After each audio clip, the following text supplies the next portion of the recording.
اور ہر نظام میں ہوتی ہے، قدرتی نظام میں. تو معیشت بھی ایک نظام ہے، لیکن چونکہ یہ نظام لوگوں پر مشتمل ہے، اس لیے یہ ظاہر ہے یہ قانون فطرت یا قانون قدرت اگر آپ اسے کہہ لیں، اس کے اصولوں پہ نہیں چلتا اور گڑبڑ ہو جاتی ہے. تو ان کا کہنا یہ تھا کہ بھائی جب بھی کوئی بیرونی خطرہ آتا ہے کسی بھی نظام میں، اگر اس نظام کی مدافعتی صلاحیت جو ہے وہ بہتر ہے تو وہ اس کے ساتھ بہتر طریقے سے نبٹ سکتا ہے.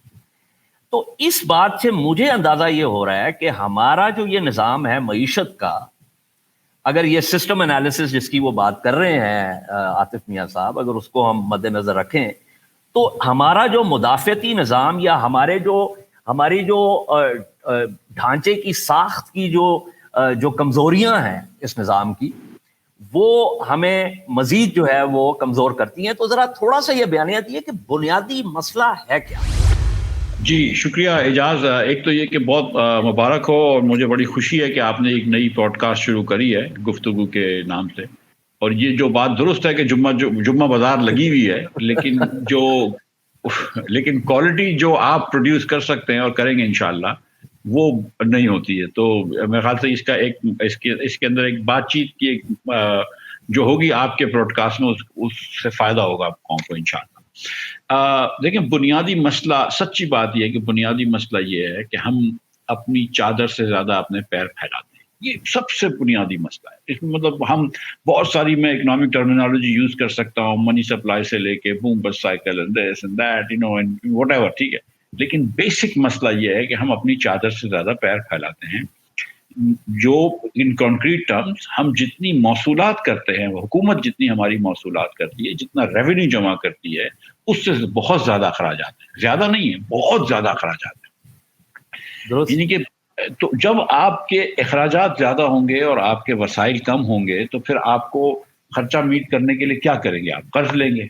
اب ہم قرض لیتے آ رہے ہیں، آپ کو قرض لینا پڑتا ہے بیرونی طاقتوں سے، بیرونی اداروں سے بھی، بیرونی کرنسی میں بھی، اور آپ کو لوکل کرنسی کا بھی قرض لینا پڑ رہا ہے. بات تو ایک ہی ہے، قرض لینا ہے آپ کو. اب جب آپ قرض لے رہے ہیں تو جو آپ کو قرض دینے والا ہے وہ بھی گھبرا گیا ہے کہ یار کتنا قرض لوگے، یہ واپس کیسے کر سکو گے. ایک تو یہ مسئلہ ہوا ہے، اور وہ جو ہے وہ چاہے پاکستانی ہو یا بیرون ملک والا ہو، دونوں گھبرا گئے. ٹھیک ہے، تو قرض لینا ابھی مشکل ہو گیا ہمارے لیے. تو جب آپ قرض نہیں لے پا رہے اور اتنا زیادہ، تو پھر آپ کیا کریں گے؟ حکومت کے پاس ایک چیز ہوتی ہے جو میرے پاس آپ کے پاس نہیں ہوتی، ہوتا ہے مشین پیسے چھاپنے کا. وہ ڈالر نہیں چھاپ سکتے لیکن روپیہ چھاپ سکتے ہیں. تو پھر وہ ہم روپیہ چھاپ دیتے ہیں. تو اس سے تو مزید بیڑا غرق ہو جاتا ہے. جب ہم روپیہ چھاپتے ہیں، اور اس کے بہت سارے طریقہ کار ہیں. اسٹیٹ بینک جب پیسے دیتی ہے تو اس کو روپیہ چھاپنا کہتے ہیں. اسٹیٹ بینک چاہے تو حکومت کو ڈائریکٹ دے دے، اور اب کیونکہ IMF نے کچھ قدغن لگائی ہے تو ہم ایک گھما کے دیتے ہیں. ہم پہلے بینکوں کو دیتے ہیں، بینک پھر اسٹیٹ بینک کو دیتے ہیں. تو جب ہم روپیہ چھاپتے لگتے ہیں تو پھر جب آپ کے پاس معیشت میں نوٹیں ڈبل ہو جائیں گی لیکن معیشت کی پیداوار اتنی رہے گی، تو ہر قیمت جو ہے وہ، اگر نوٹیں ڈبل ہو گئی تو ہر قیمت بھی ڈبل ہو جائے گی. وہی ہو رہا ہے کہ قیمتیں بڑھ رہی ہیں. اچھا، جب آپ کی چیزوں کی قیمتیں بڑھ جائیں گی لیکن انٹرنیشنل مارکیٹ میں وہی قیمت رہے گی، تو اس کا مطلب ہے کہ وہ برابر کرنے کے لیے آپ کا روپیہ جو ہے وہ انٹرنیشنل مارکیٹ میں گر جائے گا. اگر ایک بہت ٹریویل مثال دوں کہ ایک معیشت میں صرف 3 ماچسیں ہوں اور صرف 3 کنزیومرز ہوں جن کے پاس 100 روپے ہوں، تو وہ ایک 100 روپے کی ماچس خریدیں گے. ایکویلیبریم میں یہ پرائس اسٹیبلش ہو جائے گی. اس کو ماچس چاہیے اور 3 ماچسیں ہیں، وہ 300 روپے میں بک جائیں گی. اب اگر آپ ان کو 100 روپے والوں کو 200 روپے دے دیں گے تو ماچس کی پرائس ہو جائے گی 200 روپے، کیونکہ اب کرنسی ان سرکولیشن ڈبل ہو گئی ہے لیکن گڈس تو اتنے ہی تھے، 3 ماچس ہیں. اچھا، پہلے اگر وہ $1 کی ماچس تھی، تو اب بھی دنیا بھر میں تو $1 کی ہے، تو پہلے اگر ڈالر 100 روپے کا تھا تو اب ڈالر 200 روپے کا ہو گیا. تو یہ اچھا یہاں پہ رک جائے. ایک تو یہ ہے کہ آپ بہت اچھے جو ہے استاد بھی بن سکتے ہیں، لیکن یہ جو بھی آپ نے بات کی ہے نا، اس سے ایک اور اہم نقطہ نکلتا ہے جس کا ہماری معیشت کے ساتھ تعلق ہے، اور وہ اس کی مثال میں آپ کے حوالے سے دوں گا. میں نے جو ہے پہلے ہی کہا کہ آپ کاروبار بھی کرتے ہیں. کاروبار کرنے والا بندہ بھی قرضہ لیتا ہے، جی لیتا ہے نا جی، بالکل. لیکن وہ قرضے کو کیسے سہار لیتا ہے؟ کیونکہ وہ اپنی پیداوار جو ہے اس میں کمی نہیں آنے دیتا. اگر تو وہ قرضہ لے اور اس کی پیداوار جو ہے، اس کی پروڈکٹیوٹی جو ہے وہ کم ہو جائے تو پھر تو وہ اس کا بال بال چکڑا جائے گا قرضے میں.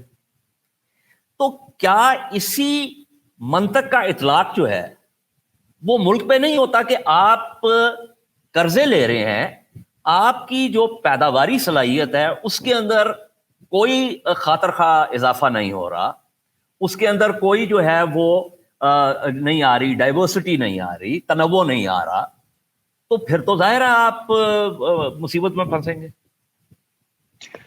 وہ قرض کی پیتے ہیں میں اور سمجھتے ہیں کہ ہاں رنگ لائے گی ہماری فاقہ مستی ایک دن. تو ہم نے تو اچھی بات یہ دیکھیں، اگر آپ بینک سے قرض دینا چاہتے ہیں اور بینک سے کہتے ہیں کہ بھائی میں قرض دے رہا ہوں، اگر مفتاح اسماعیل کی ایک مثال دے رہے ہیں تو میں کہوں گا کہ یار میں ایک پلاسٹک کی میری فیکٹری ہے تو وہ مشین پہ بڑھا رہا ہوں، یا میں بسکٹ کی فیکٹری کا ایک مشین لگا رہا ہوں، تو بینک کو بھی سمجھ میں آتی ہے، وہ پوچھتا ہے کیا کر رہے ہو. لیکن اگر میں یہ کہوں کہ نہیں میں اپنے بچے کی شادی پہ خرچ کروں گا تو وہ پھر اس سے تو پروڈکٹیوٹی نہیں بڑھے گی. ہم نے جو قرض لیا اس میں دو چیزیں کرنی چاہیے. ایک تو ملک کی پروڈکٹیو کیپیسٹی بڑھا دیں، یعنی کہ اس ملک میں مشین اور لگ جاتے، اس ملک میں دیگر چیزیں اور لگ جاتی جس سے کہ ہم پیسے کما سکتے ایکسپورٹ کے بھی. وہ ہم نہیں کر پائے. مثال کے طور پہ ہم نے بہت ساری بجلی لگا دی، ہم نے بہت ساری بجلی لگائی قرض لے کے. وہ صحیح ہے کہ ہم نے قرض لے کے بجلی لگائی کیونکہ ہمارے پاس بجلی کے مشین نہیں تھے، پیسے بھی نہیں تھے، ہم نے قرض دی، بجلی لگائی. اب اس سے کیا ہونا چاہیے کہ جب آپ نے 13 سے 18 میں بجلی ڈبل کری تو آپ کی انڈسٹریل پروڈکشن بھی ڈبل ساتھ ساتھ ہو جاتی. اگر آپ کے برآمدات بھی ڈبل ہو جاتی تو پھر آپ کے پاس وہ پیسے ہوتے جس کے تحت آپ بجلی کے مشینوں کے یہ جو ہے وہ کیپیسٹی چارجز بڑھ دیتے. لیکن چونکہ آپ نے ڈالرز کے اندر وہ ڈالر کو ڈیویلیو نہیں ہونے دی اور دیگر چیزیں کری تو آپ نے اپنی برآمدات کم کر دی. اب اگر آپ کی برآمدات ہی سکڑ نہیں ہیں تو آپ کے پاس وہ پیسے نہیں ہوں گے. تو دو چیزیں ہوتی ہیں، ایک تو ہم نے اپنی پروڈکٹیو کیپیسٹی نہیں بڑھائی جس طرح کے بڑھانی چاہیے تھی، انڈسٹریلائزیشن نہیں ہوئی، انفراسٹرکچر ہوا تو کمپلیٹ نہیں ہوا یا کروشل چیزیں نہیں ہوئی. نمبر 2، ہم نے اپنے لوگوں کی پروڈکٹیوٹی نہیں بڑھائی. یہ دس سیکنڈ پارٹ، یہ ہمارے ایک بہت اچھے اکانومسٹ ہیں عاصم خواجہ، ہارورڈ میں اکانومسٹ ہیں، اور ان کا اس پہ بڑا وہ ہے کام کیا ہوا ہے، ٹینیورڈ پروفیسر ہیں، ٹینیورڈ پروفیسر ایٹ کینیڈی. وہ انہوں نے کام کیا کہ بھائی آپ اپنی ورکرز کی پروڈکٹیوٹی آپ نے کہاں بڑھائی ہے. اب اگر 3 میں سے 1 بچہ آپ کا اسکول میں نہیں جا رہا، ٹھیک ہے، اور یعنی کہ 1/3 بچے تو اسکول میں ہے ہی نہیں، آدھے سے زیادہ بچے اپنی ایج اپروپریٹ کلاس میں نہیں ہیں. ورلڈ بینک کہتا ہے کہ پاکستان میں لٹریسی پاورٹی 75% ہے. مطلب یہ کہ 10 سال کا بچہ 2 جملے کسی زبان میں ایج اپروپریٹ نہیں پڑھ سکتا. جب آپ ایک انلٹریٹ اور ایک انیومریٹ جنریشن کو بڑا کر رہے ہیں تو اس کی پروڈکٹیوٹی تو کچھ نہیں ہوگی. وہ چوکیدار بن جاتے ہیں، باورچیز بن جاتے ہیں، لیکن وہ آئی ٹی پروفیشنل نہیں بنتے. پھر اس کے بعد جس طرح ہمارا جو ملک جس طرح وہ ہے لاپ سائڈڈ انفلوئنس ہیں کہ امیر لوگوں کے بچوں کو تو چانس ملتا ہے لیکن غریب لوگ جو 90% پاکستانی غریب ہیں ان کے بچوں کو کوئی چانس نہیں ملتا. تو آپ نے صرف 5-10% بچوں کے ٹیلنٹ کو آگے بڑھایا ہے لیکن 90% بچوں کے ٹیلنٹ کو آگے نہیں بڑھایا جو کہ سائنسدان بن سکتے تھے، کمپیوٹر پروفیشنل بن سکتے تھے. وہ آج کہیں ڈرائیور بنے ہوئے ہیں، کہیں ماسی بنی ہوئی ہیں. تو آپ نے نہ پروڈکٹیوٹی کیپیسٹی بڑھائی ہے نہ ورکرز کی پروڈکٹیوٹی بڑھائی ہے. تو آپ نے جو پیسہ خرچ کیا، پیسہ لیا ہے 50,000 ارب روپیہ اگر ہم نے لیا ہے تو we have nothing to show for, you know we really have. ہم تو کھا گئے پیسے. تو ہم نے وہ ہماری مثال اس 3rd جنریشن 4th جنریشن جو انڈسٹریلسٹ کی فیملی کے بچے ہوتے ہیں نا، وہ پیسے لے کے کھا جاتے ہیں. ہماری مثال وہ ہے. ہماری مثال انٹرپرینورز کی نہیں ہے کہ جو کہ تھوڑا سا بینک سے پیسہ لے کے اس کو آگے لے کے چلتے ہیں.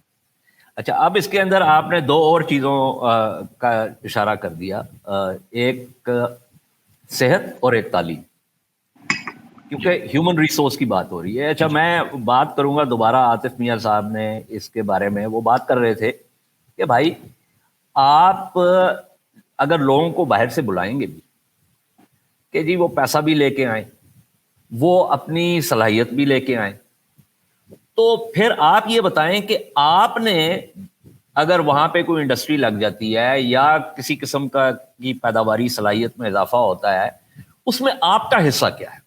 اور انہوں نے مثال دی کہ بھائی اگر بھارت جو ہے، اب تو ہم بھارت کہہ سکتے ہیں، وہ خود ہی اپنے آپ کو انہوں نے کہا کہ ہم بھارت ہیں، تو بھارت جو ہے وہ اگر چاند پہ وہ